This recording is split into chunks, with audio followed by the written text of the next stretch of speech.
gravando na sexta-feira 13, numa data simbólica. E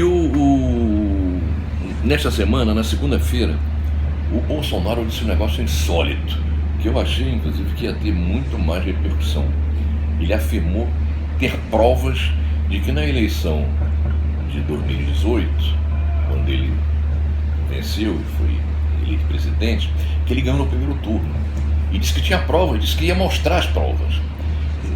Isso é uma coisa gravíssima, porque desacredita o processo eleitoral, não só este passado, como os seguintes. Amanhã ele perdendo uma eleição pode dizer que foi roubado, tal qual teria sido roubado o primeiro turno da eleição de 2018. Então, eu imaginei que o judiciário, o TSE, ele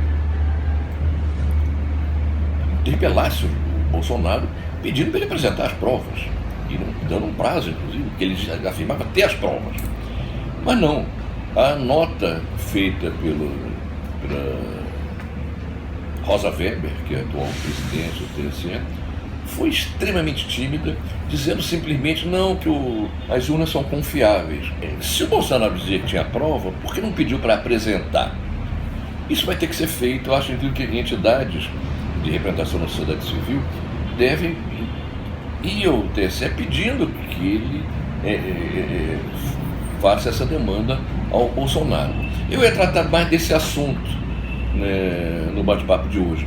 Só que foi uma semana tão movimentada que acabei achando que eu vou tratar disso, um assunto que merece importância, que vou voltar a ele, mas que as pessoas estão com a cabeça em outras coisas. Quer dizer, essa foi a pior semana para o Bolsonaro desde a sua posse.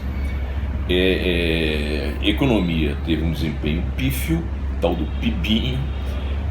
Houve a crise do petróleo, desavenças entre a Rússia e a Arábia Saudita, e despencou o preço do petróleo. Diante desse quadro, ainda antes de falar do coronavírus, diante desse quadro, o Paulo Guedes afirmou de que o caminho é aprofundar as reformas neoliberais, ultra neoliberais, as mesmas reformas que levaram o país a ficar nessa situação trágica. Isso fez, inclusive, com que certos segmentos neoliberais dissessem: opa, peraí, está na hora de o Estado investir um pouco mais, não dá para deixar só aprofundar e radicalizar esta mesma política. Isso, gente neoliberal.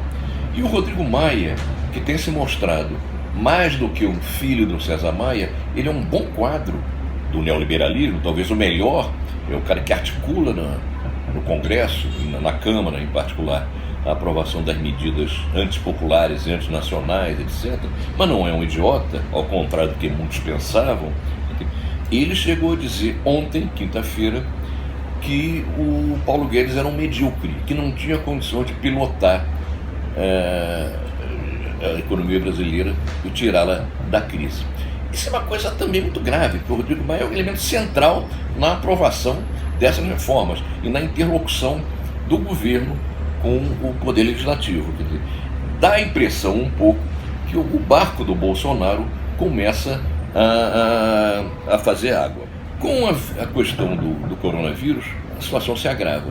Porque o Brasil, o Estado é absolutamente frouxo, ineficiente, não tem capacidade de organizar, de se impor diante de problemas como essa pandemia coloca. Diferentemente da China, um país muito maior, muito mais difícil, etc., que em relativamente pouco tempo, pela eficiência do Estado, ajudada, claro, pelo autoritarismo, é verdade, mas o fato é que a China já rapidamente ultrapassou a situação pior. No caso do Brasil, vai haver falta de hospital, de leito, de equipamentos, de monitoramento da situação, e depois a gente vai ter certamente as camadas mais pobres tendo uma alta propagação da doença, porque, como já andaram dizendo aí, as pessoas moram, às vezes muitas delas em cômodos pequenos, sem ventilação, etc. Então a possibilidade de propagação é muito grande. Não se sabe muito bem o que virá. Já se fala no baixo clero, isso a gente vê nos sites, e declaração de um e de outro, que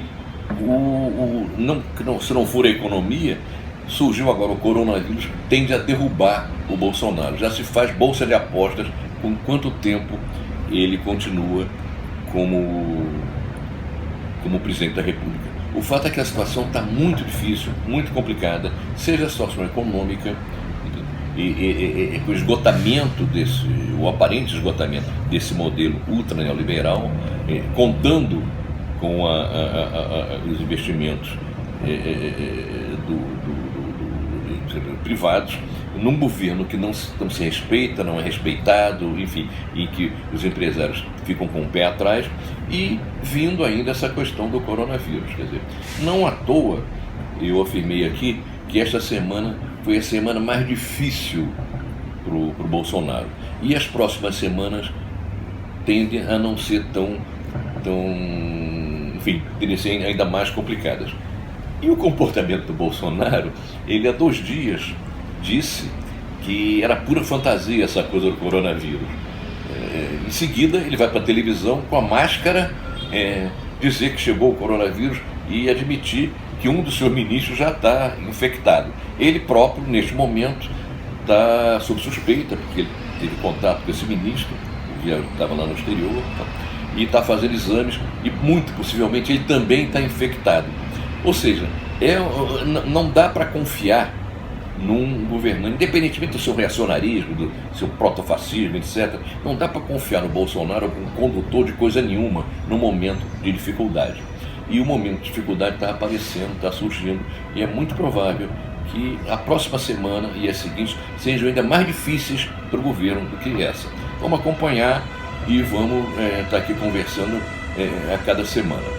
Você que nos acompanha, não esqueça de se inscrever no nosso canal e clicar no sininho, porque isso vai ser avisado cada vez que houver uma nova emissão nossa. Forte abraço e até a próxima.